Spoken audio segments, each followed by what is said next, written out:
No necesitamos viejas inútiles con dinero. Escuché decir a mi hija Clara por teléfono, sin saber que yo estaba escuchando. En ese momento, sentí como si mi corazón se partiera en 1000 pedazos dentro de mi pecho.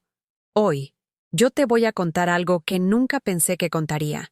Y si tú, por un segundo, sientes que esto te suena familiar, solo te pido que dejes un like y te suscribas. Me va a ayudar a continuar desahogándome. Me llamo Carmen Herrera, tengo 64 años y vivo en un pequeño apartamento en el barrio de Chamberí, en Madrid.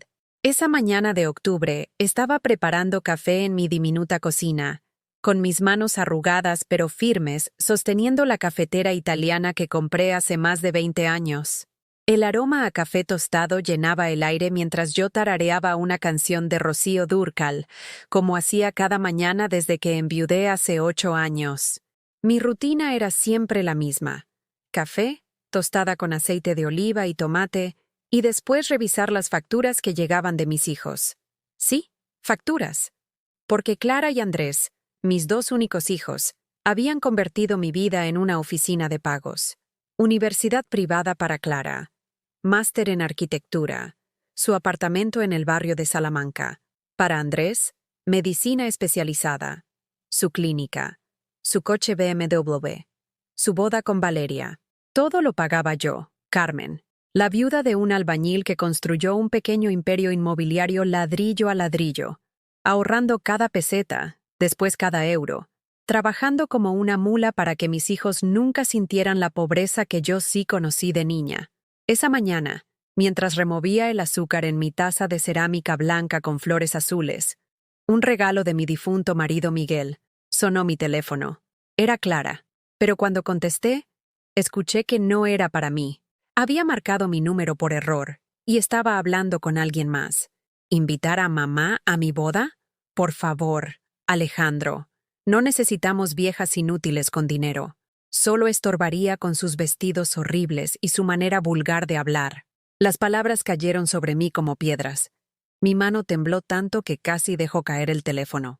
Clara se reía y pude escuchar la voz de su prometido, Alejandro, un arquitecto de familia adinerada que siempre me miraba como si fuera una sirvienta cuando venía a visitarla. Imagínate el ridículo que haría delante de mi familia. Mejor que ni aparezca. Con lo que nos está dando para la boda ya es suficiente, ¿no? Sentí como si el aire se hubiera vuelto denso, irrespirable. Clara, mi niña, la que nació prematura y yo cuidé día y noche en el hospital durante 3 meses. La que lloraba en mis brazos cada vez que tenía pesadillas. La que me prometió que cuando fuera grande me cuidaría como yo la había cuidado a ella. Me quedé paralizada en mi cocina, rodeada de las fotografías que colgaban de las paredes. Clara en su graduación, sonriendo con el birrete en la cabeza. Andrés el día que abrió su clínica, abrazándome con orgullo. Mis nietos jugando en el Parque del Retiro mientras yo los empujaba en los columpios. Pero las palabras de Clara siguieron resonando. Vieja inútil con dinero. Como si yo solo fuera eso. Un cajero automático con arrugas y canas. Colgué el teléfono en silencio y me senté en mi silla de mimbre. La misma donde Miguel solía leerme el periódico todas las tardes. El café se había enfriado en mis manos, pero ya no podía beberlo. Tenía un nudo en la garganta que me impedía tragar. Miré hacia la mesa del comedor, donde tenía abierta la carpeta con todos los gastos de la boda de Clara. 400.000 euros, casi todos mis ahorros. El vestido de novia, 12.000 euros. El banquete, 150.000. El salón, 80.000. Las flores, la música, el fotógrafo, las invitaciones en papel dorado. Todo pagado por mí, la vieja inútil. Recordé cuando Clara tenía 7 años y se enfermó de neumonía. Yo dormí en el hospital durante 2 semanas, en una silla incómoda, sin cambiarme de ropa, alimentándome solo de café y bocadillos de la máquina expendedora. Gasté todos mis ahorros en doctores privados, medicinas, tratamientos, y cuando se recuperó, me abrazó y me dijo: «Mami, eres mi heroína. ¿Cuándo dejé de ser su heroína para convertirme en su vergüenza?» El teléfono volvió a sonar. Esta vez era Andrés, mi hijo menor. Mi corazón se iluminó por un segundo, pensando que quizás él sí me defendería. que me diría que Clara estaba equivocada. Mamá, dijo con esa voz que había aprendido a usar cuando necesitaba algo. Necesito hablar contigo sobre algo importante. ¿Puedes venir mañana a la clínica? Claro, mi amor. ¿Todo está bien? Sí, solo necesito tu ayuda con una inversión. Es para ampliar la clínica. Son solo 200.000 euros. Es una oportunidad única. 200.000 euros. Después de los 400.000 para la boda de Clara. 600.000 en total. Prácticamente todo lo que me quedaba después de haberles comprado apartamentos, coches, pagado estudios, vacaciones en el Caribe. Está bien, Andrés. Mañana hablamos. Colgué y me quedé mirando mis manos. Manos que habían trabajado en limpiezas, en cocinas, en obras, cargando ladrillos junto a Miguel. Manos que ahora temblaban no de vejez, sino de la comprensión terrible de que mis hijos no me veían como su madre, me veían como su herencia anticipada. Esa noche no pude dormir. Me quedé despierta en mi cama, mirando el techo, recordando cada sacrificio que había hecho. Cuando Clara quiso estudiar arquitectura en una universidad privada carísima, vendí las joyas de mi madre. Cuando Andrés necesitó dinero para su especialización en cirugía, hipotequé la casa que Miguel y yo construimos con tanto amor. Y ahora era una vieja inútil con dinero que estorbaría en la boda de su propia hija. A las 3 de la madrugada, me levanté y fui al armario donde guardaba todas las fotografías familiares en cajas de zapatos. Las saqué una por una, recordando cada momento. Clara dando sus primeros pasos. Andrés aprendiendo a montar en bicicleta. Las navidades cuando éramos una familia feliz y unida. Pero en ninguna de esas fotos se veía la verdad. Que yo estaba comprando el amor de mis hijos con cada euro que les daba. Y lo más doloroso de todo era que, hasta ese día, yo ni siquiera me había dado cuenta. Al día siguiente desperté con los ojos hinchados y una sensación extraña en el pecho, como si algo se hubiera roto para siempre. Me preparé como siempre. Café, tostada, pero esta vez no pude tragar ni un bocado. Las palabras de Clara seguían resonando en mis oídos como una canción maldita que no podía quitarme de la cabeza. Me senté en mi mesa del comedor, la misma donde Miguel y yo planificábamos nuestros sueños cada domingo por la mañana, y abrí todas mis carpetas. Facturas, recibos, transferencias bancarias. 20 años de mi vida resumidos en papeles que olían a sacrificio. La primera carpeta era de Clara. Abrí la primera página y ahí estaba. Septiembre del 2005. Matrícula de arquitectura en la Universidad Politécnica. 15.000 euros. Recordé perfectamente ese día. Clara tenía 18 años y había venido corriendo a casa con los ojos brillantes de emoción. «Mamá, me aceptaron. ¡Me aceptaron en arquitectura!», gritaba saltando por la cocina como cuando era niña. Yo estaba pelando patatas para la cena, con mi delantal azul lleno de manchas, y la abracé con mis manos aún húmedas. «Claro que te aceptaron, mi niña. Eres la más inteligente de toda España». Pero cuando vi el papel con el costo de la matrícula, sentí como si me hubieran dado un puñetazo en el estómago. 15.000 euros. Miguel y yo ganábamos juntos 1.200 euros al mes. Tendríamos que trabajar más de un año completo, sin comer, sin gastar en nada, para pagar solo el primer año. «No te preocupes, mija», le dije mientras le acariciaba el cabello castaño que tanto se parecía al mío cuando era joven. «Tu papá y yo encontraremos la manera». Y la encontramos. Vendí el anillo de compromiso de mi abuela, una pieza de oro blanco con un pequeño diamante que había sido el tesoro de nuestra familia durante 3 generaciones. Lo llevé a una casa de empeño en la calle de Atocha, y el hombre detrás del mostrador, con sus lentes gruesos y su cara de pocos amigos, me ofreció 8.000 euros. «Señora, esto es lo máximo que puedo darle. Take it or leave it». Me quedé ahí parada, sosteniendo el anillo en mi palma, recordando el día que Miguel me lo había puesto en el dedo. «Carmen», me había dicho arrodillado en el Parque del Oeste, «este anillo perteneció a mi abuela, y ahora te pertenece a ti. Prometo amarte hasta que la muerte nos separe». Pero lo vendí. Por Clara, por sus sueños. Pasé las páginas de la carpeta. Segundo año, 15.000 euros más. Tercer año, 18.000 porque habían subido las matrículas. Cuarto año, 20.000. Quinto año, 22.000. En total, 90.000 euros solo de universidad. Pero eso no era todo. En la siguiente sección estaban los gastos de la vida de Clara en Madrid. El apartamento en Malasaña que le alquilé cuando tenía 20 años, 800 euros mensuales. La comida, porque, mamá, en la universidad no hay tiempo para cocinar, 300 euros al mes. La ropa, porque necesito vestirme bien para las presentaciones, 500 euros cada temporada. Durante 5 años, mantuve a Clara como si fuera una princesa, mientras Miguel y yo comíamos lentejas 4 días a la semana y comprábamos nuestra ropa en el mercadillo de la cebada. Pero lo que más me dolió encontrar fue un recibo que había olvidado por completo. Año 2008. Clínica privada San Rafael. 5.000 euros por una operación de nariz. Mamá, me había dicho Clara por teléfono desde Madrid. Necesito operarme la nariz. Es por salud, ¿eh? Tengo desviación del tabique. Yo no sabía nada de medicina, así que le creí. Saqué un préstamo personal con un interés del 12% anual, y durante 3 años estuve pagando esos 5.000 euros que se convirtieron en 8.000 con los intereses.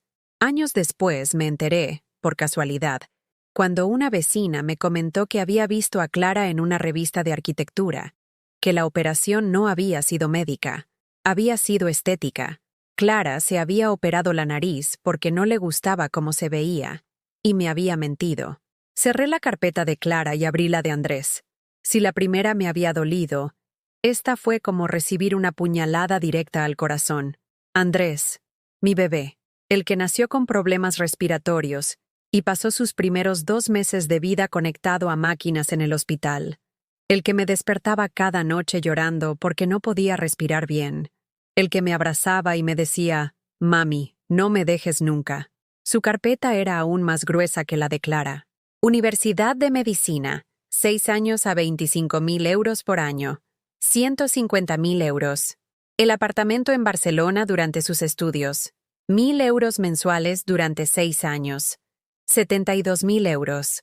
Los libros de medicina, que costaban una fortuna, 500 euros cada semestre. Pero lo que realmente me partió el alma fue encontrar una carta que Andrés me había escrito cuando tenía 25 años. «Querida mamá», decía con su letra de doctor, «sé que te he pedido mucho dinero estos años, pero quiero que sepas que todo es una inversión. Cuando sea un médico exitoso, te voy a devolver cada euro con intereses. Te voy a comprar una casa grande en la sierra. Te voy a llevar de viaje por todo el mundo.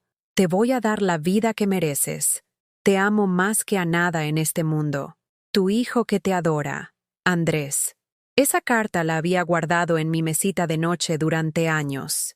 La leía cada vez que me sentía cansada de trabajar, cada vez que dudaba si estaba haciendo lo correcto gastando todos mis ahorros en mis hijos.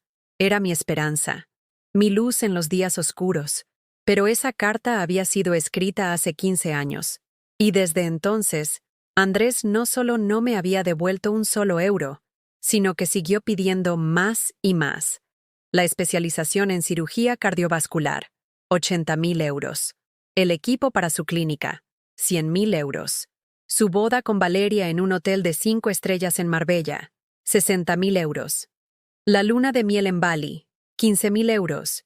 Y después vino lo peor, el apartamento. «Mamá», me había dicho Andrés hace 2 años, «Valeria y yo queremos comprar un apartamento en el barrio de Salamanca. Es perfecto para empezar nuestra familia. Pero necesitamos ayuda con el enganche».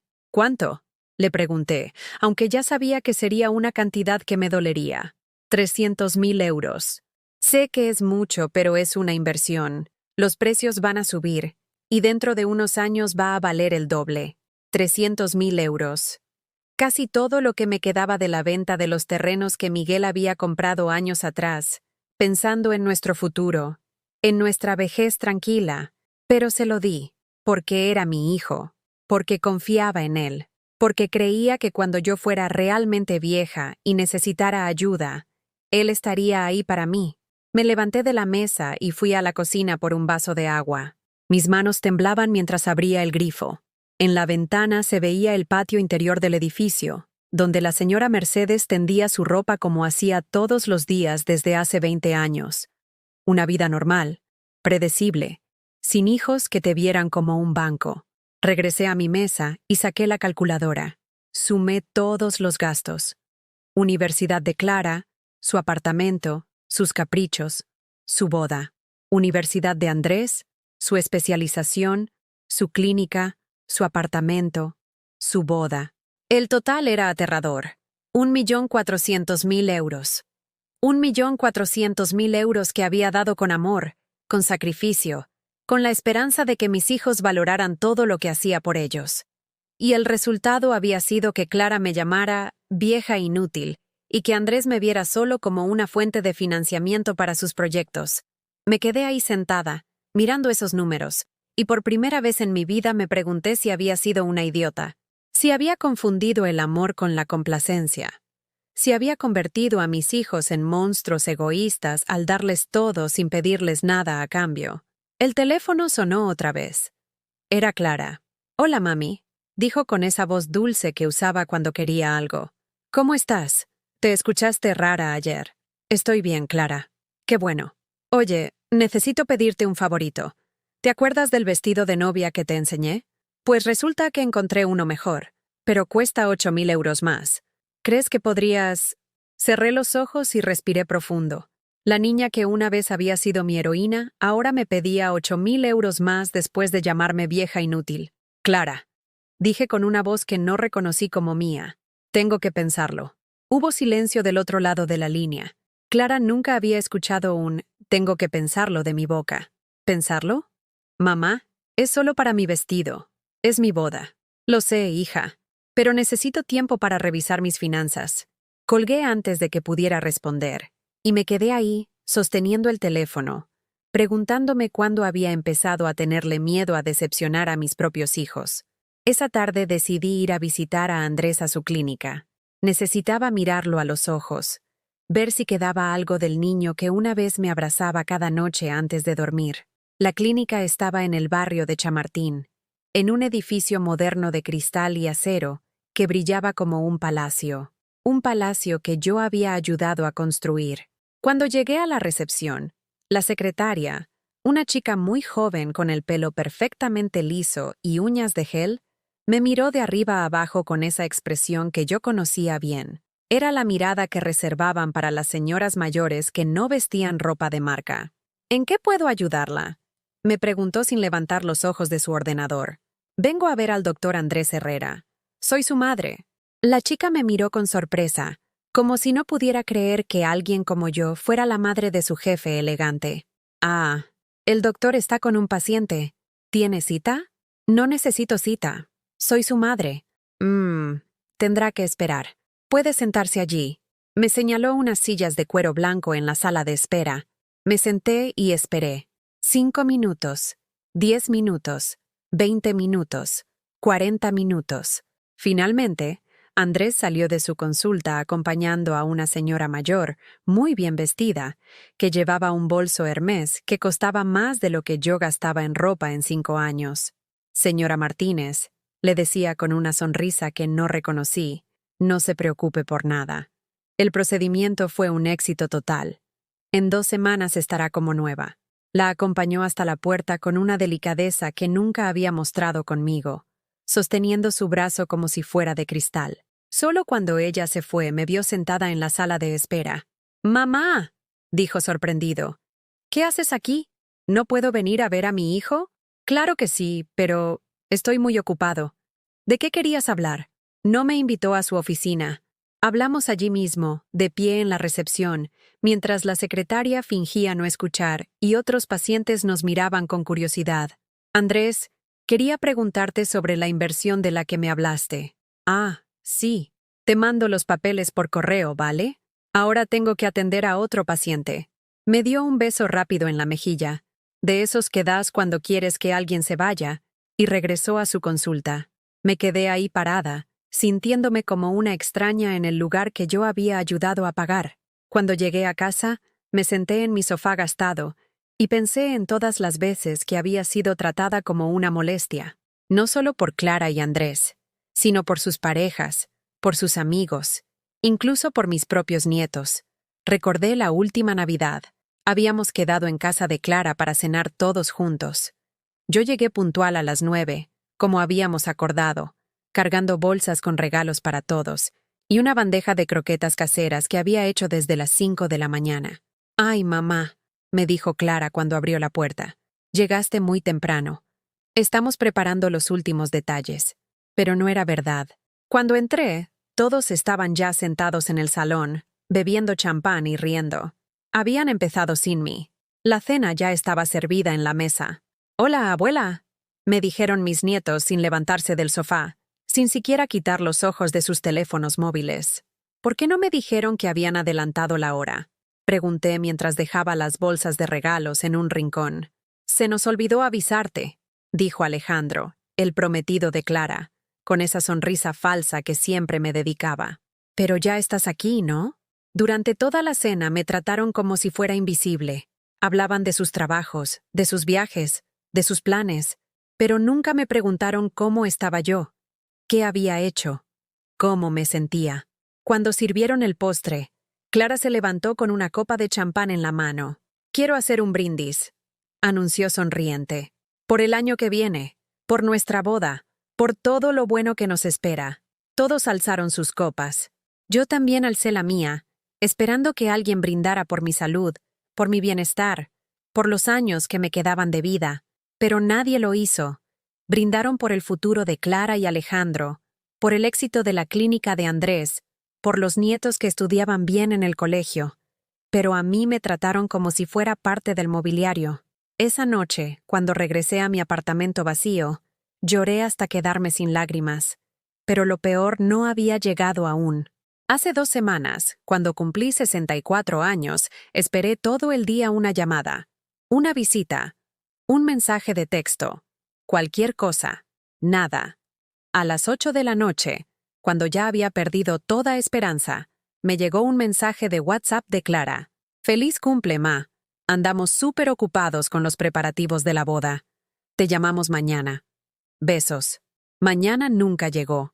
Andrés ni siquiera se acordó.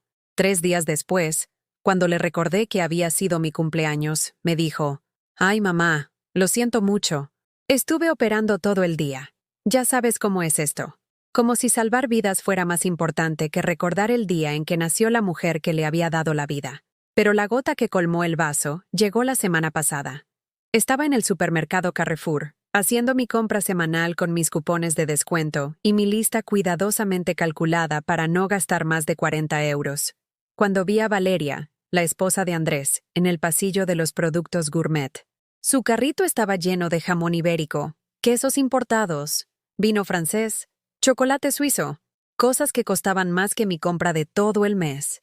«¡Carmen!», me gritó cuando me vio, como si fuéramos las mejores amigas del mundo. «¿Cómo estás?». «Bien, Valeria. ¿Y tú?». «Perfecta. Mira, estoy comprando cosas para una cena que voy a hacer mañana. Van a venir unos colegas de Andrés muy importantes. ¿Sabes que este jamón cuesta 80 euros el kilo? Pero vale la pena para causar buena impresión». Me quedé mirando ese jamón que costaba más de lo que yo tenía presupuestado para comer durante 2 semanas, y algo se rompió dentro de mí. «Qué bien que puedan permitirse esos lujos», dije con una sonrisa forzada. «Ay, Carmen, pero si es gracias a ti que podemos vivir tan bien. Andrés siempre dice que tú eres su ángel de la guarda financiero. Ángel de la guarda financiero. Como si fuera un banco con alas». Hablando de eso, continuó Valeria mientras echaba una botella de vino de 120 euros a su carrito.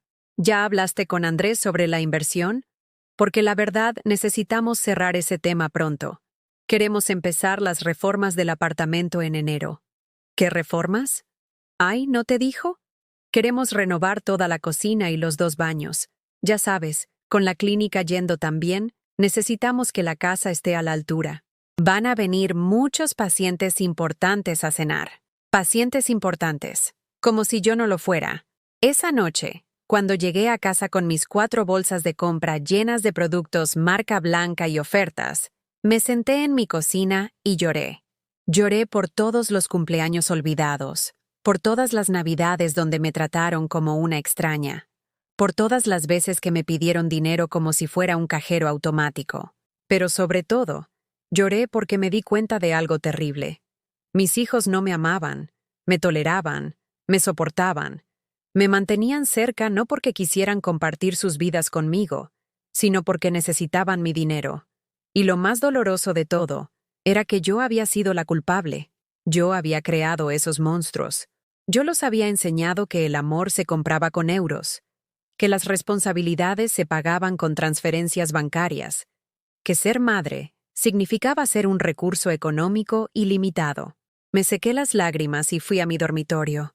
Abrí el cajón de mi mesita de noche y saqué una foto vieja de Miguel y yo el día de nuestra boda. Estábamos tan jóvenes, tan felices, tan llenos de esperanza. Miguel, le susurré a la fotografía, creo que me equivoqué con nuestros hijos. Creo que los amé tanto que los convertí en personas que no saben amar. Esa noche, por primera vez en 20 años, no revisé mis cuentas bancarias para ver cuánto dinero podía transferirles a mis hijos. En lugar de eso, me pregunté cuánto dinero me quedaba para mí. La respuesta me asustó. Casi nada. Y me pregunté algo aún más aterrador. ¿Qué pasaría cuando ya no tuviera nada más que darles? Al día siguiente tomé la decisión más difícil de mi vida. Me desperté a las 5 de la mañana, como siempre, pero esta vez no fue por costumbre. Fue porque había pasado toda la noche despierta, pensando, llorando y finalmente, decidiendo. Me vestí con mi mejor ropa, el vestido azul marino que había comprado para la graduación de Clara, los zapatos negros de tacón bajo que solo usaba en ocasiones especiales y el collar de perlas que Miguel me había regalado en nuestro 20º aniversario. Quería verme digna para lo que iba a hacer. Bajé a la calle y caminé hasta la oficina de Banco Santander, donde había mantenido mis cuentas durante 30 años. Don Julián, el gerente, me conocía desde que Miguel y yo éramos jóvenes, y luchábamos por nuestros primeros préstamos. Carmen, me dijo con esa sonrisa paternal que siempre me había tranquilizado. ¿En qué puedo ayudarte hoy? Julián, necesito que me muestres el estado de todas mis cuentas. Y necesito hacer algunos cambios importantes. Durante 2 horas revisamos cada número, cada transferencia, cada movimiento de los últimos 5 años. Los resultados fueron devastadores, pero también reveladores. Carmen, me dijo Julián con voz preocupada, en los últimos 5 años has transferido 1.400.000 euros a las cuentas de tus hijos. Tu cuenta de ahorros, que una vez tuvo $500.000. Ahora tienes solo 60.000 euros. 60.000 euros. Era todo lo que me quedaba de una vida de trabajo y sacrificio. ¿Qué quieres hacer? Me preguntó. Quiero cerrar las autorizaciones de transferencia automática a las cuentas de Clara y Andrés. Y quiero crear una cuenta nueva, solo a mi nombre, donde voy a depositar lo que queda. Julián me miró con comprensión. Había visto muchos casos como el mío a lo largo de sus años en el banco. ¿Estás segura, Carmen? Es una decisión importante. Nunca he estado más segura de algo en mi vida.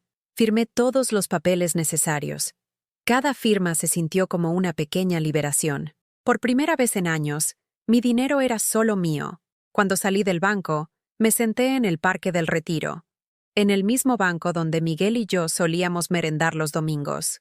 Saqué mi teléfono móvil y escribí 2 mensajes. Para Clara, hija. Necesito que vengas a casa esta tarde. Tenemos que hablar de algo muy importante. No es negociable.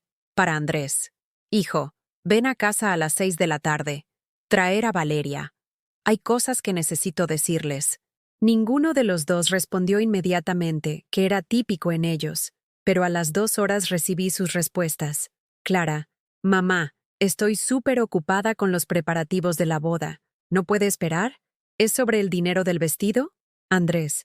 Ma, ¿es urgente? Tengo cirugías hasta tarde. Si es por la inversión, mejor hablamos mañana. Volví a escribir, pero esta vez con una firmeza que ni yo mismo reconocí. No es una sugerencia, es una orden. Si no vienen hoy, se van a enterar de lo que tengo que decir por teléfono, y les aseguro que prefieren escucharlo en persona. A las 5 de la tarde ya estaban en mi puerta. Clara llegó primera, con la cara de fastidio que ponía cuando las cosas no salían como ella quería. Llevaba un vestido beige que costaba más de lo que yo gastaba en ropa en todo un año, y su bolso, Louis Vuitton, colgaba de su brazo como una declaración de principios. Mamá, esto mejor sea importante porque cancelé 3 citas para venir. 10 minutos después llegó Andrés con Valeria. Él venía directo del hospital, aún con su bata médica, y se veía irritado. Valeria, por el contrario, sonreía con esa sonrisa falsa que siempre me dedicaba cuando quería algo. Carmen, me dijo dándome 2 besos en las mejillas. Qué gusto verte. Andrés me contó que tenías noticias sobre la inversión. Los hice sentar en mi pequeño salón. Clara se acomodó en el sofá como si fuera la dueña de la casa, mirando alrededor con esa expresión de desdén que últimamente se había vuelto habitual en ella.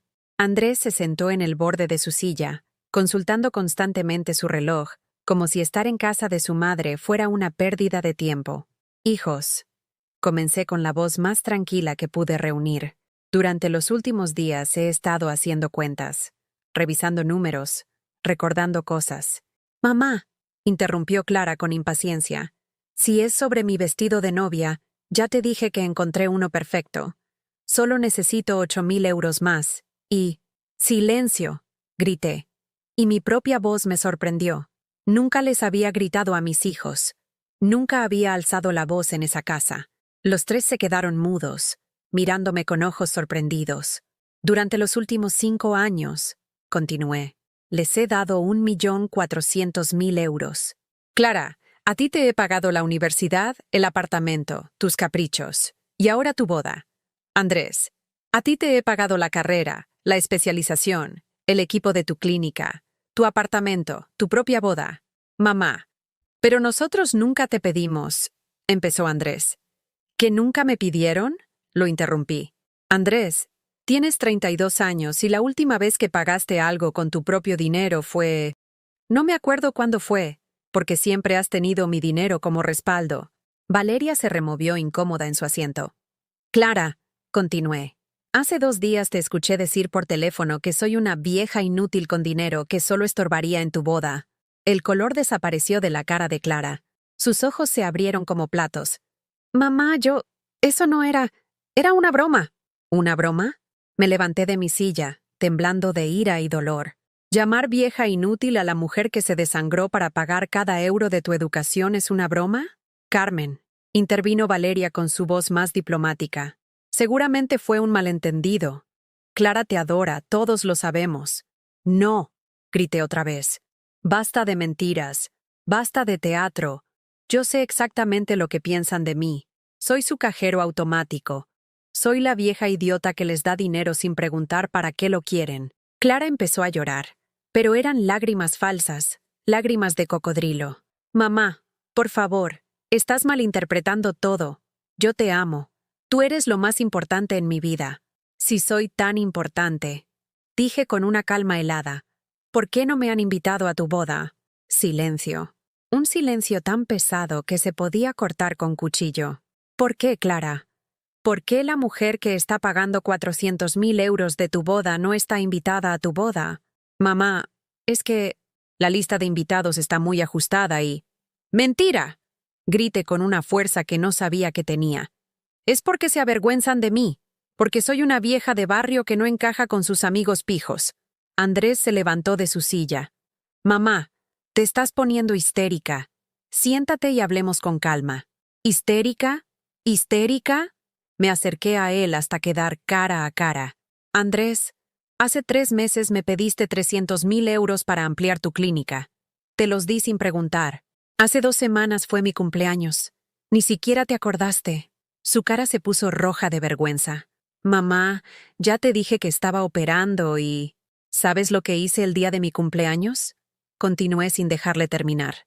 Me senté aquí sola, con una tarta que me compré yo misma, esperando una llamada. Una sola llamada, de alguno de mis 2 hijos que dicen amarme tanto. Carmen, trató de intervenir Valeria otra vez, pero nosotros te llamamos al día siguiente. 3 días después, y solo porque les recordé que había sido mi cumpleaños. Me dirigí hacia la mesa del comedor donde tenía todos los papeles que había preparado.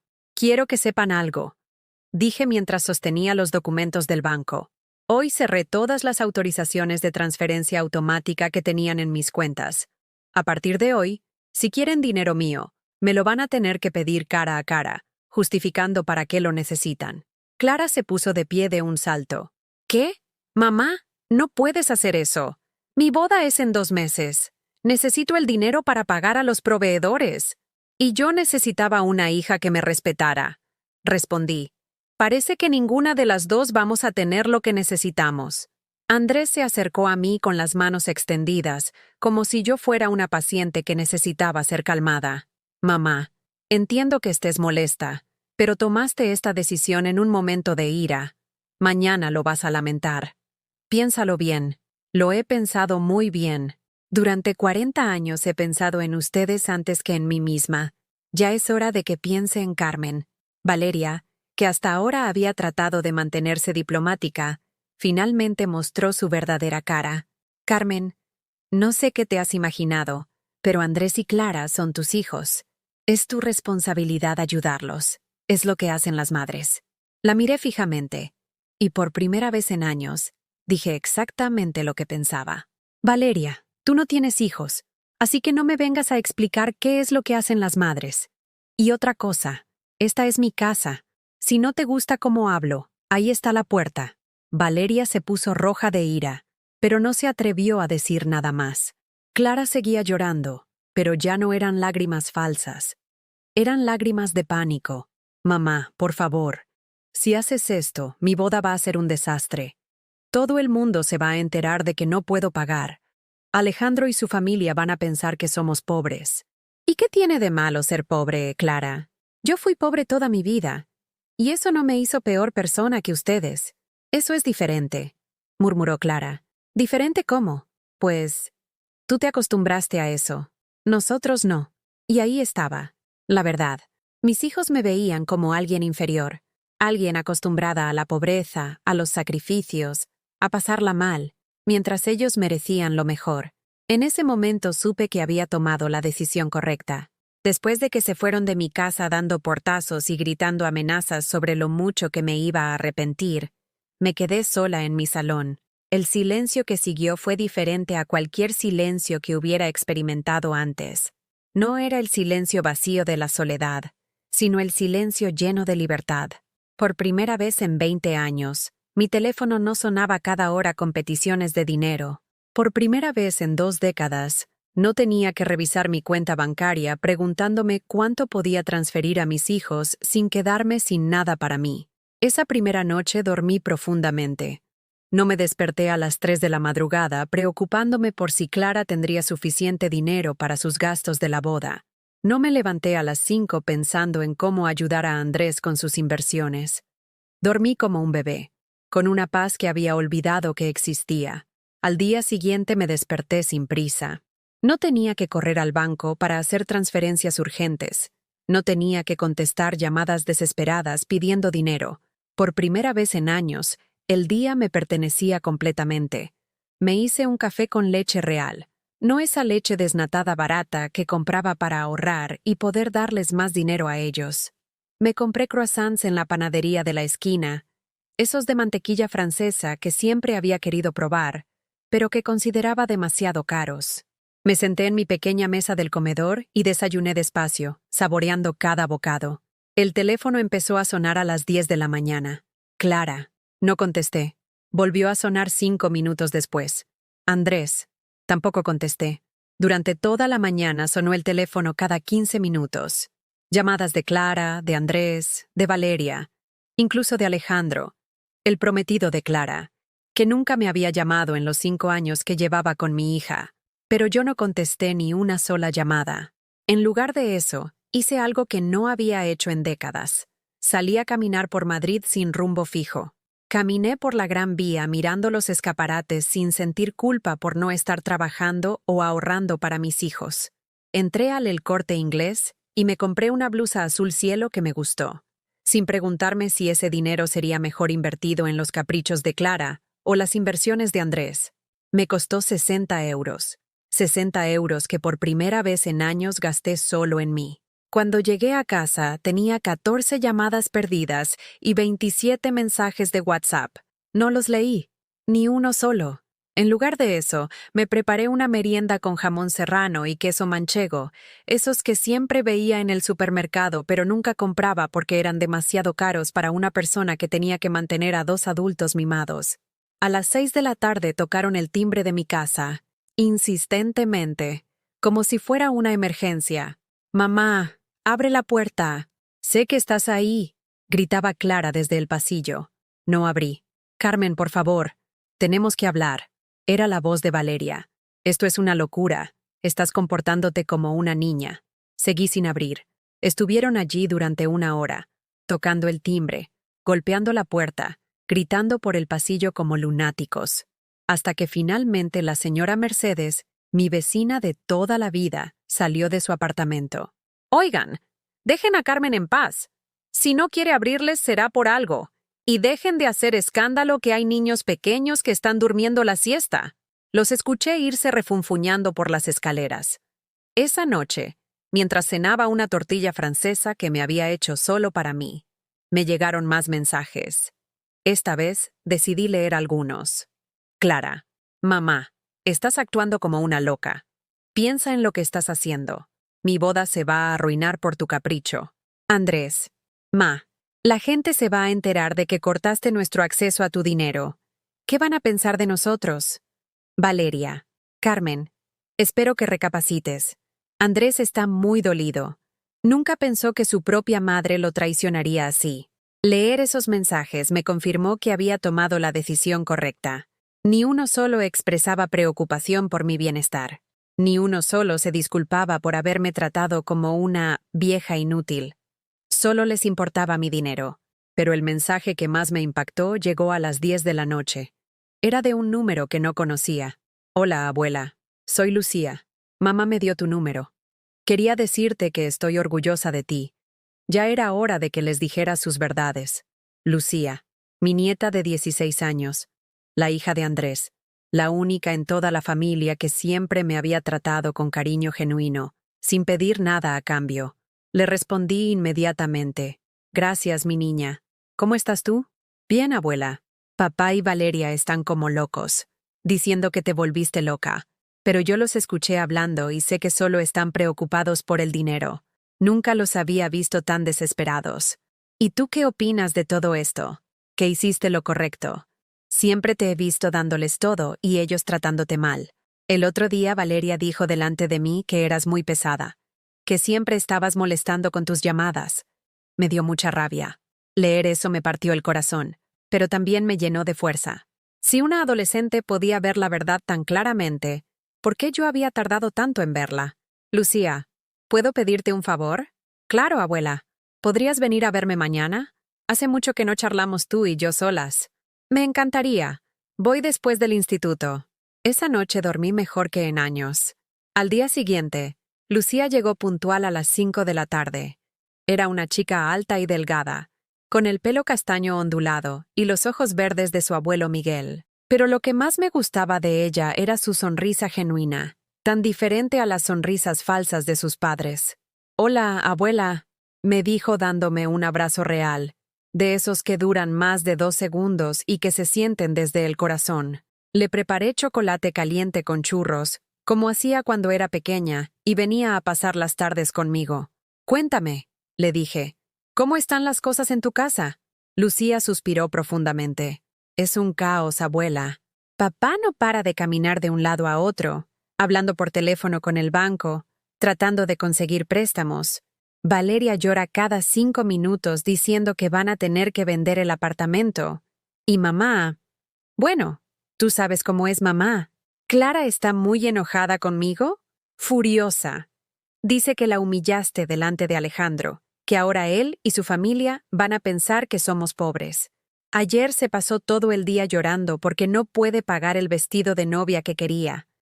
¿Y tú qué piensas de todo eso?».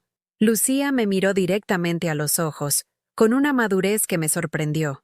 «Abuela, yo tengo 16 años, pero no soy tonta. Sé que durante toda mi vida te he visto trabajar como una mula para darles todo a papá y a la tía Clara. Y nunca, ni una sola vez, los he visto tratarte con el respeto que mereces». Sus palabras me llegaron al alma. Sigue. La animé.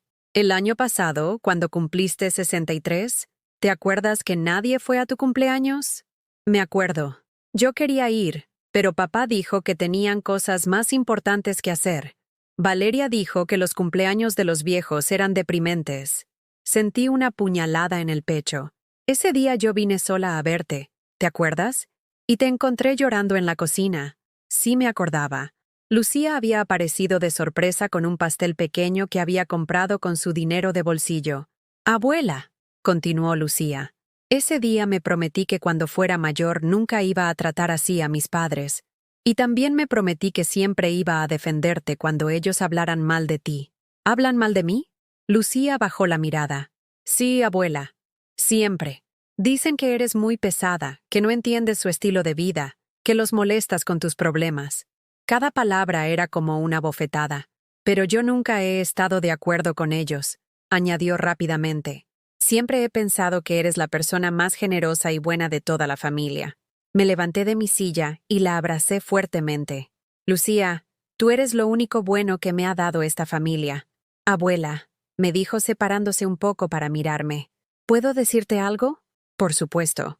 Creo que deberías disfrutar tu dinero. Comprarte cosas bonitas, viajar. Hacer todo lo que nunca pudiste hacer porque siempre estabas dándoles todo a ellos. Sus palabras me abrieron una ventana que no sabía que existía. ¿Sabes qué? Le dije sonriendo por primera vez en semanas. Creo que tienes razón. Esa tarde, después de que Lucía se fuera, me senté en mi sofá y por primera vez en décadas me pregunté, ¿qué quiero hacer con el resto de mi vida? La respuesta me llegó como una revelación. Quería vivir para mí. Una semana después de mi conversación con Lucía, decidí que había llegado el momento del confronto final. No podía vivir en este limbo para siempre, esquivando llamadas y mensajes. Necesitaba cerrar este capítulo de mi vida de una vez por todas. Envié un mensaje a Clara y a Andrés. Vengan mañana domingo a las 11 de la mañana a mi casa. Vamos a hablar por última vez. Si no vienen, entenderé que no quieren saber nada más de mí. Y yo tampoco sabré nada más de ustedes. Esta vez no hubo excusas ni demoras. A las 11 en punto, estaban tocando mi puerta. Clara llegó acompañada de Alejandro, su prometido. Llevaba ojeras y se veía demacrada, como si no hubiera dormido en días. Alejandro, que normalmente irradiaba esa arrogancia de hombre rico, ahora se veía incómodo y nervioso. Andrés vino con Valeria, y para mi sorpresa, también con Lucía. Mi nieta me guiñó un ojo desde atrás de sus padres, como diciéndome que estaba de mi lado. «Mamá», comenzó Clara antes de que pudieran ni sentarse. «Espero que hayas recapacitado. Mi boda es en 3 semanas. Necesito que liberes el dinero ahora mismo o todo se va a arruinar. Siéntense», les dije con una calma que no sentía por dentro. Una vez que estuvieron acomodados en mi pequeño salón, fui a mi dormitorio y regresé con una caja de zapatos vieja. La puse sobre la mesa del comedor. «¿Qué es eso?», preguntó Andrés con curiosidad. «Esta caja contiene 30 años de mi vida», respondí mientras abría la tapa.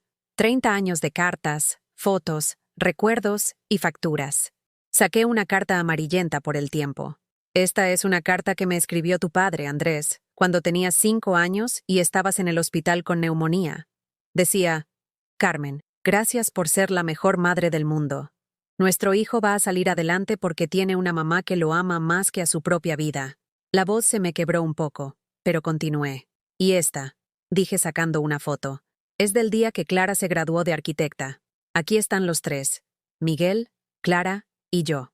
Clara me abraza y me susurra al oído, «Mami, algún día te voy a devolver todo lo que has hecho por mí». Clara bajó la mirada, avergonzada. «Pero lo que más me duele», continué, «es esto». Saqué una grabadora pequeña que había comprado esa semana. «¿Qué es eso?», preguntó Valeria con suspicacia. «Es una grabadora, y en ella tengo registradas todas las conversaciones telefónicas de la última semana». Se hizo un silencio sepulcral. Presioné el botón de reproducir. Primero se escuchó la voz de Clara. «Alejandro, mi mamá se volvió loca. Nos cortó el dinero porque está celosa de nuestra felicidad. Es una vieja amargada que no soporta vernos triunfar».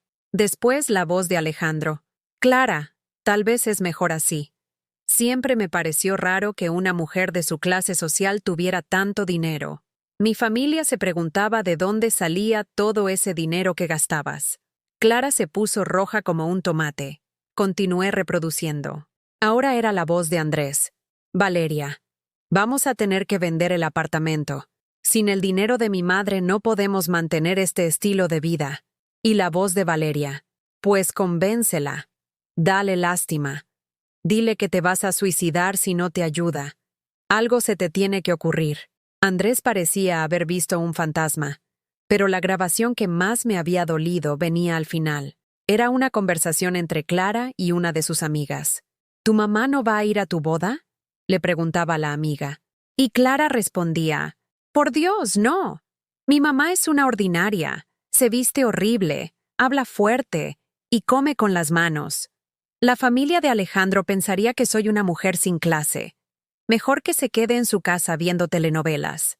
Detuve la grabadora y los miré uno por uno. Estas grabaciones las hice legalmente.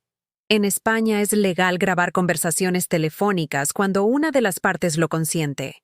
Y yo consiento en grabar las conversaciones donde hablan de mí. Alejandro se levantó de su asiento.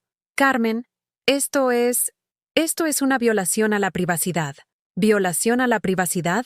Me reí amargamente. ¿Y qué fue lo que ustedes hicieron conmigo durante 20 años? ¿Violar mi dignidad cuenta como violación a la privacidad? Clara empezó a llorar, pero esta vez eran lágrimas reales. Mamá, yo no quise decir esas cosas. Estaba estresada por la boda y...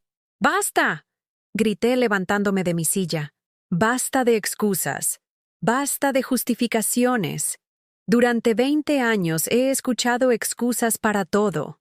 Me dirigí hacia el mueble donde guardaba todos mis documentos importantes. Quiero que sepan algo, dije mientras sacaba unos papeles. Ayer fui con mi abogado y cambié mi testamento. Andrés y Clara se miraron con pánico. Todo lo que tengo, absolutamente todo, se lo voy a dejar a Lucía. ¿Qué?, gritaron Clara y Andrés al unísono. La casa, los ahorros, las inversiones, todo. Lucía es la única persona en esta familia que me ha tratado con respeto y cariño verdadero. Valeria se puso de pie como un resorte. Carmen, eso no se puede hacer. Los hijos tienen derecho a la herencia de sus padres. En España, le respondí con una sonrisa fría. Los padres pueden desheredar a sus hijos y pueden demostrar malos tratos. Y yo tengo estas grabaciones como prueba. Saqué otro documento. Este es un informe médico del Dr. González, mi médico de cabecera. Certifica que he desarrollado ansiedad y depresión debido al maltrato psicológico de mis hijos. Clara se levantó y se acercó a mí. Mamá, por favor, perdóname, me equivoqué. Te prometo que todo va a cambiar. ¿Como cuando me prometiste que me ibas a devolver todo lo que había hecho por ti? Eso es diferente. Yo era joven y... Clara, tienes 35 años. No eres joven. Eres una mujer adulta que tomó la decisión consciente de humillar a su madre. Andrés se acercó también. Ma, si es por dinero, podemos llegar a un acuerdo. Podemos darte una pensión mensual cuando empiece a generar más ingresos. La miré con incredulidad. ¿Una pensión? ¿A mí? ¿Con mi propio dinero? No, mamá. Yo digo que cuando la clínica... Andrés, la clínica existe gracias a mi dinero. Tu apartamento lo pagué yo. Tu educación la pagué yo. Todo lo que tienes te lo di yo. Alejandro, que había permanecido callado, finalmente habló. Carmen, entiendo que estés molesta, pero Clara es tu hija.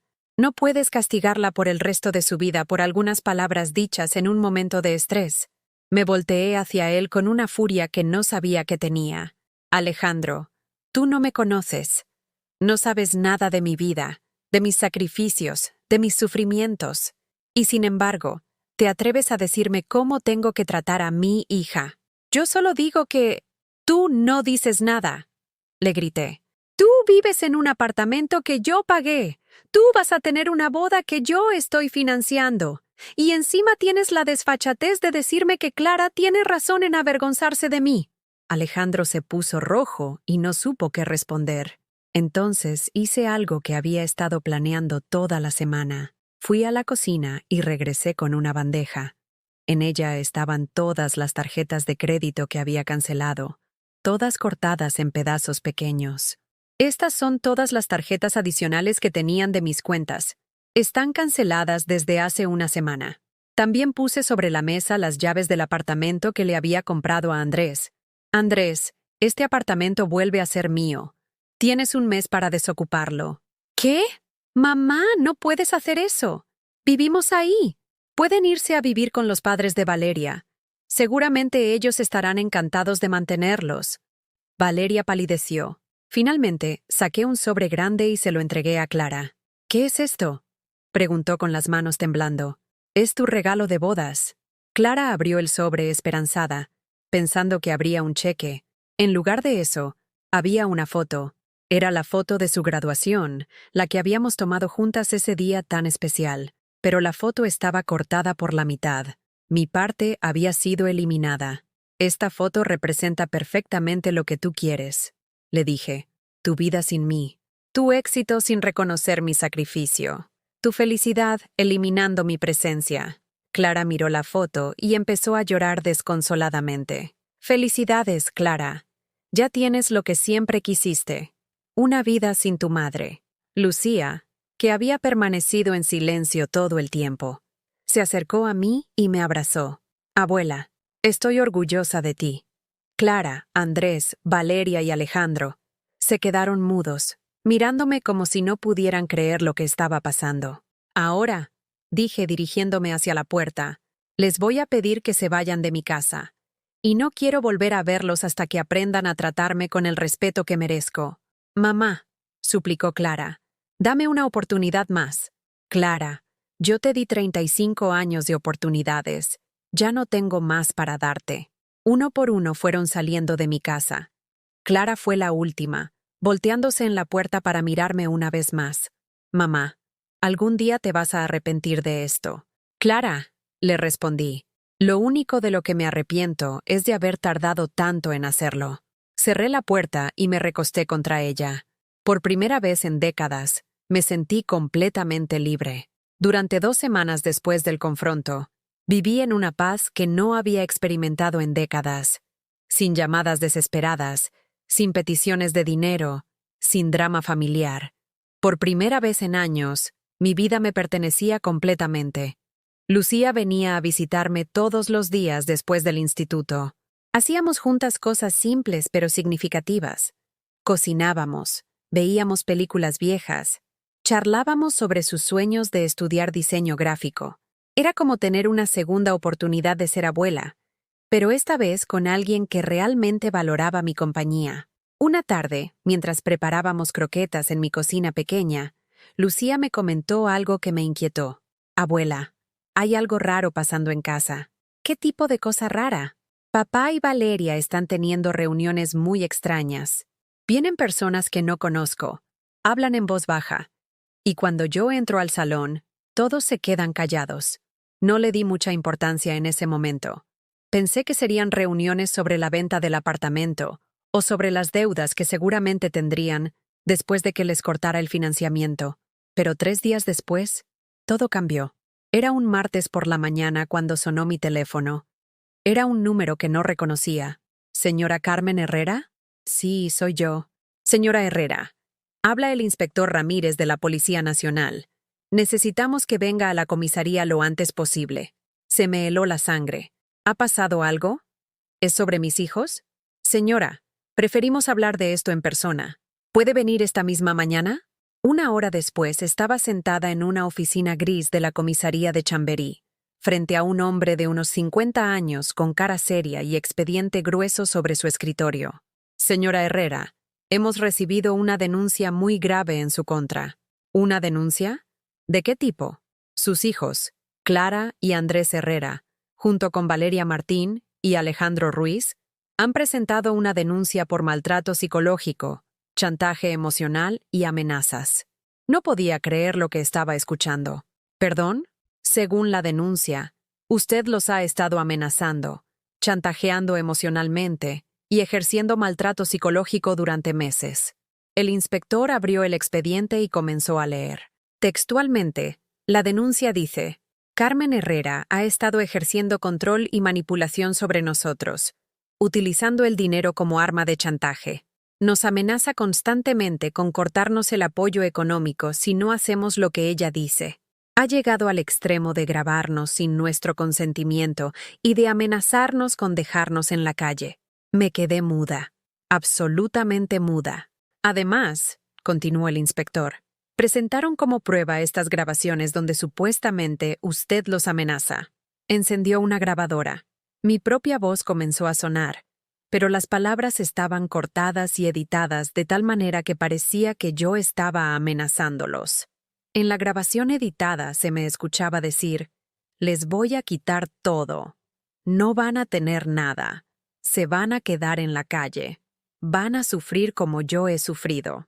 Era mi voz, pero no eran mis palabras completas. Habían cortado las conversaciones y las habían pegado de tal manera que sonaba como si yo fuera una mujer vengativa y cruel. Inspector, dije con la voz temblando, esas grabaciones están editadas. Yo tengo las grabaciones completas donde se puede escuchar el contexto real. Señora Herrera, ¿usted admite que grabó a sus hijos sin su consentimiento? Sí, pero en España es legal grabar conversaciones telefónicas cuando ambas partes consienten, me interrumpió. Pero según la denuncia, usted los grabó sin informarles.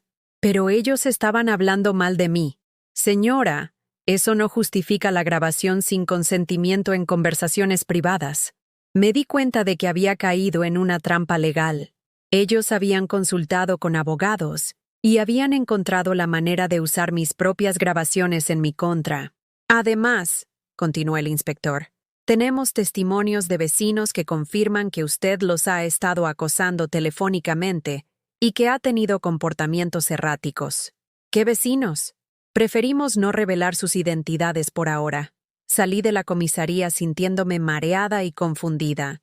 ¿Cómo habían logrado convertir mi legítima defensa en una acusación criminal contra mí? Esa misma tarde recibí una llamada de un abogado. Señora Herrera, represento a sus hijos Clara y Andrés. Queremos llegar a un acuerdo extrajudicial. ¿Qué tipo de acuerdo? Si usted retira las restricciones financieras y vuelve a proporcionar el apoyo económico que les daba anteriormente, ellos retirarán la denuncia. La sangre se me subió a la cabeza. ¿Me están chantajeando? Señora, es una propuesta de acuerdo mutuo. Usted evita un proceso legal que podría resultar en una condena por maltrato psicológico, y ellos obtienen la estabilidad económica que necesitan. ¿Y si no acepto? ¿Qué pasa? El proceso legal continúa, y debo advertirle que las pruebas en su contra son bastante sólidas. Colgué el teléfono temblando de rabia y de miedo. Mis propios hijos me estaban extorsionando. Esa noche no pude dormir. Caminé por mi pequeño apartamento como un animal enjaulado, tratando de entender cómo había llegado a esto. ¿Realmente era yo la mala de esta historia? ¿Era posible que hubiera maltratado psicológicamente a mis hijos sin darme cuenta? Al día siguiente fui a ver a mi médico, el doctor González, que me conocía desde hacía 20 años. Carmen, me dijo después de examinar toda la documentación, esto es una manipulación legal muy sofisticada. Tus hijos han consultado con abogados especializados en derecho de familia para encontrar la manera de revertir la situación. Pero, doctor, ¿es posible que yo haya sido una madre maltratadora sin darme cuenta? El doctor González me miró con paciencia paternal. Carmen, conozco tu historia. Sé todos los sacrificios que has hecho por esos hijos. Lo que ellos llaman chantaje emocional, se llama en realidad poner límites. Lo que ellos llaman maltrato psicológico, se llama recuperar tu dignidad. Sus palabras me tranquilizaron, pero el miedo legal persistía. ¿Qué puedo hacer? Necesitas un buen abogado. Y necesitas las grabaciones originales sin editar. Salí del consultorio del doctor y fui directamente a la oficina de la abogada que me había recomendado. Marta Jiménez, una mujer de unos 40 años especializada en derecho de familia. Carmen, me dijo después de revisar todo el caso, esto es lo que llamamos lawfare familiar. Están usando el sistema legal como arma para chantajearla. ¿Pero pueden ganar? Depende de las pruebas. Si usted tiene las grabaciones completas, podemos demostrar que las suyas están editadas de manera maliciosa. Las tengo. Perfecto. Pero necesito que sepa algo. Esto va a ser caro iba a ser largo. Ellos tienen recursos económicos porque seguramente han vendido cosas o han conseguido préstamos, usando como garantía el hecho de que esperan recuperar su financiamiento. Esa noche, mientras cenaba sola, reflexioné sobre lo que estaba pasando. Mis hijos no solo me habían traicionado emocionalmente, sino que ahora me estaban atacando legalmente. Habían convertido mi lucha por la dignidad en un delito. Sonó el timbre de mi casa. Era Lucía, pero no venía sola. La acompañaba un joven que no conocía. «Abuela», me dijo con los ojos rojos de haber llorado. «Este es Marcos, mi novio. Necesito contarte algo muy importante». Los hice pasar y les preparé té. «Abuela, yo escuché a papá y a Valeria planeando todo esto». ¿Planeando qué? La denuncia. Contrataron a un editor de audio para manipular tus grabaciones. Valeria dijo textualmente: «Si la vieja quiere jugar sucio, le vamos a enseñar lo que es jugar realmente sucio». ¿Estás segura de lo que escuchaste? Abuela, lo grabé. Lucía sacó su teléfono móvil. Marcos me ayudó. Él estudia informática y me enseñó a usar una aplicación para grabar. Tengo toda la conversación donde planean cómo manipular las pruebas y cómo usar el sistema legal para chantajearte. Por primera vez en días, sonreí. Lucía, eres un ángel. Pero hay algo más, abuela. Algo que te va a doler mucho. Dime. Papá le dijo a Valeria que si este plan funciona y tú vuelves a darles dinero, van a hacer que te declaren incapaz mentalmente. Van a decir que tienes demencia senil y van a conseguir la tutela legal sobre ti y tu dinero. Sentí como si me hubieran dado un puñetazo en el estómago. ¿Qué? Valeria dijo: «Una vez que recuperemos el control del dinero, la llevamos al psiquiatra de mi primo y conseguimos que la declare incapaz. Así nunca más podrá volver a chantajearnos». Marcos, que había permanecido callado, finalmente habló. «Señora Carmen, yo soy estudiante de Derecho además de Informática.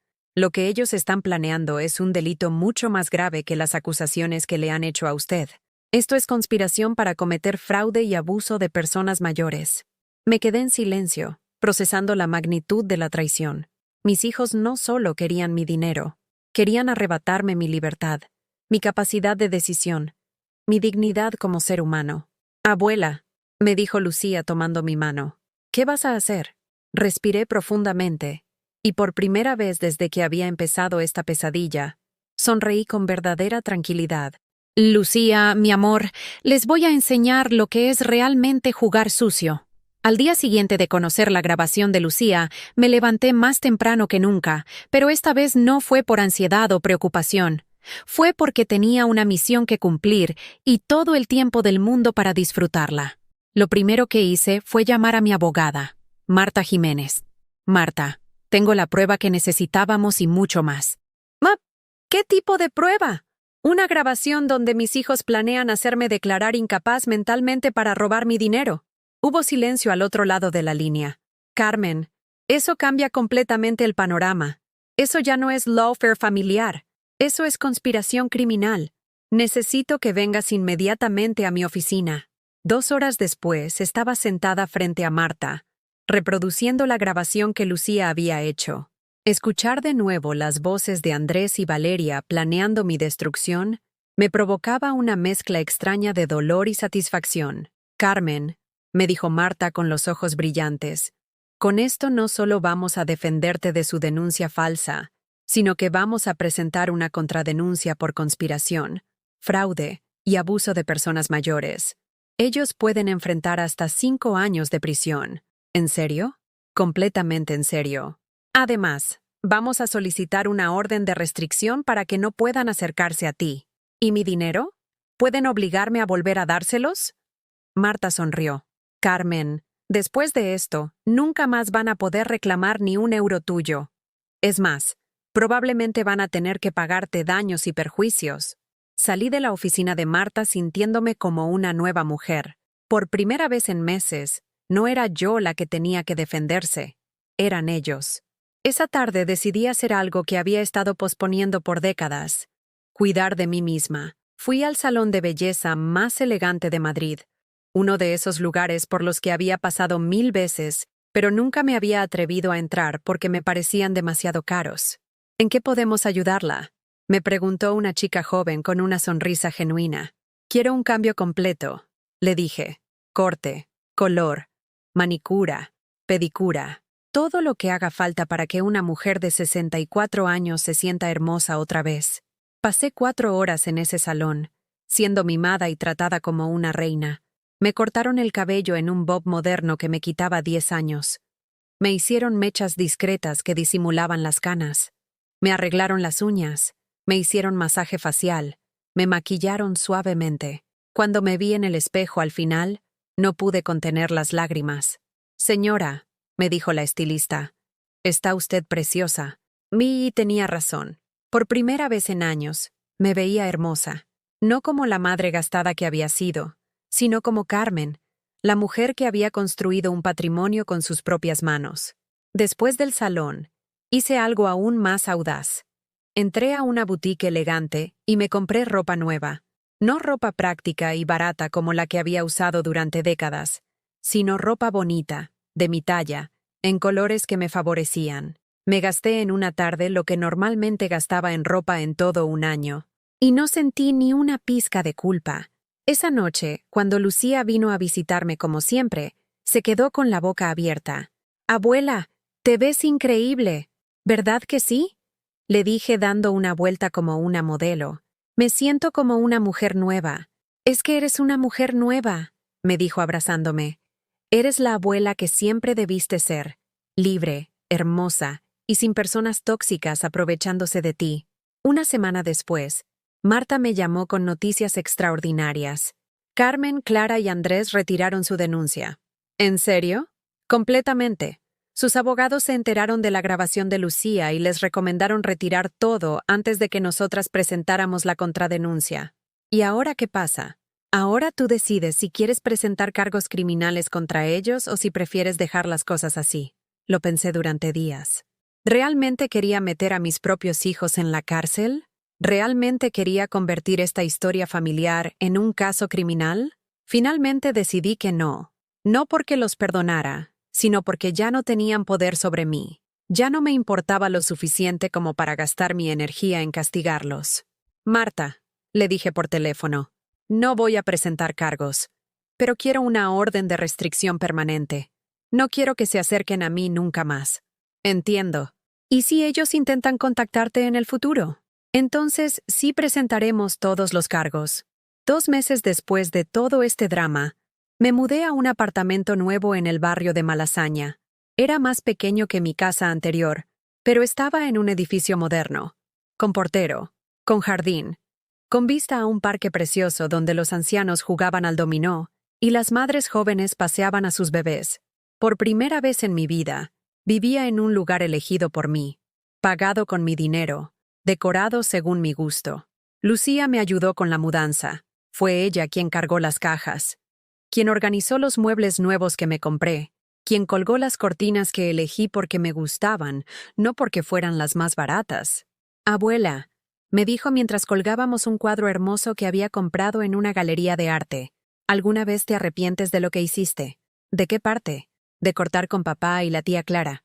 Miré por la ventana de mi nuevo apartamento. Abajo, en el parque, una señora mayor alimentaba palomas mientras un hombre de su edad leía el periódico en una banca.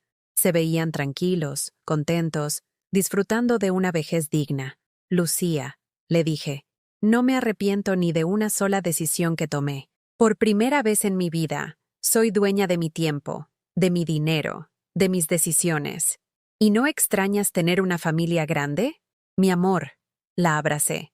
«Una familia no se mide por el número de personas, sino por la calidad del amor que se comparten. Tú eres mi familia. Eres más familia para mí que ellos lo fueron en 30 años». 6 meses después, en una tarde soleada de primavera, estaba tomando café en la terraza de un café elegante cerca de mi nuevo apartamento, cuando vi a Clara caminar por la acera de enfrente. Se veía demacrada, más delgada, con ropa que ya no era de marca.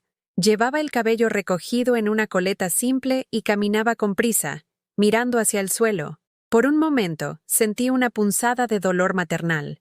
Era mi hija, después de todo. La niña que había parido, que había criado, que había amado con toda mi alma. Pero entonces recordé sus palabras. No necesitamos viejas inútiles con dinero. Y recordé que ella había elegido verme como un obstáculo en lugar de como su madre. Clara pasó sin verme, perdida en sus propios problemas, probablemente corriendo a algún trabajo que había tenido que conseguir, ahora que no tenía mi dinero como respaldo. No sentí satisfacción por verla así, pero tampoco sentí pena. Sentí nada. Y me di cuenta de que eso era exactamente lo que necesitaba sentir. Nada. Ni amor, ni odio, ni resentimiento, ni culpa. Solo la paz de haber cerrado un capítulo doloroso de mi vida. Esa noche, mientras cenaba una paella deliciosa que había pedido a domicilio porque tenía ganas de paella y podía permitírmelo, reflexioné sobre todo el camino recorrido. Había perdido a 2 hijos, pero había ganado mi libertad. Había perdido una familia disfuncional, pero había ganado mi dignidad. Había perdido el papel de madre sacrificada, pero había ganado la identidad de mujer completa. Y había descubierto algo que jamás pensé que existía: la felicidad de vivir para una misma. Al día siguiente, hice algo que había estado planeando durante semanas. Fui a una agencia de viajes. Quiero hacer un crucero por el Mediterráneo, le dije al agente de viajes. ¿Para cuántas personas? Solo para una. Para mí. ¿Y cuándo le gustaría viajar? La próxima semana, si es posible. El agente me miró sorprendido. ¿La próxima semana? Señora, esos cruceros se reservan con meses de anticipación. No me importa pagar extra. Quiero irme la próxima semana. Y me fui. Por primera vez en mi vida.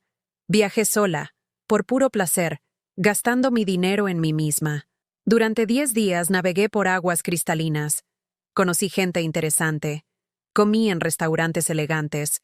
Compré souvenirs que me gustaron. Tomé fotografías de atardeceres hermosos. Y cada noche, cuando me acostaba en mi camarote privado, me dormía con una sonrisa en los labios. Cuando regresé a Madrid, Lucía me estaba esperando en el aeropuerto con un ramo de flores. ¿Cómo estuvo el viaje, abuela? Fue perfecto, mi amor. Absolutamente perfecto. Te ves diferente, me dijo estudiando mi rostro. ¿Diferente cómo? No sé. Más joven, más feliz, como si hubieras encontrado algo que habías perdido. Y tenía razón. Había encontrado algo que había perdido hace décadas. A mí misma. Esa noche, mientras desempacaba mis maletas llenas de recuerdos hermosos, pensé en Miguel, mi difunto esposo. Miguel, le dije a su foto que tenía en mi mesita de noche. Creo que finalmente entendí lo que significaba ser feliz. No es tener hijos que te amen por tu dinero. Es amarte a ti misma lo suficiente como para no permitir que nadie te trate mal. Un año después, en mi cumpleaños número 65, organicé una pequeña fiesta en mi apartamento. Invité a Lucía, a Marcos, a algunas amigas nuevas que había hecho en mis clases de yoga, al doctor González, a Marta mi abogada.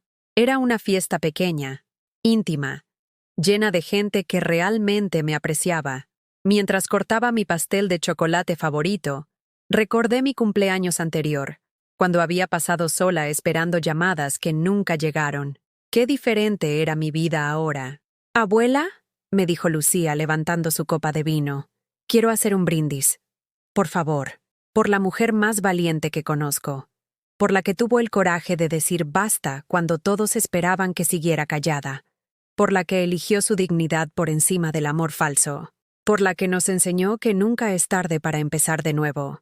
Todos levantaron sus copas y brindaron por mí.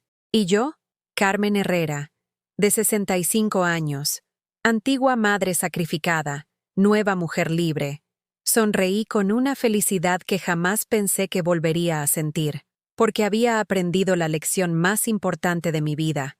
El amor verdadero no se compra, no se mendiga, no se negocia. El amor verdadero se da libremente o no se da. Y yo había elegido dárselo solo a quienes lo merecían, a Lucía, y por primera vez en décadas, a mí misma. ¿Has vivido alguna vez una situación parecida? ¿O conoces a alguien que haya pasado por algo similar? Cuéntamelo en los comentarios.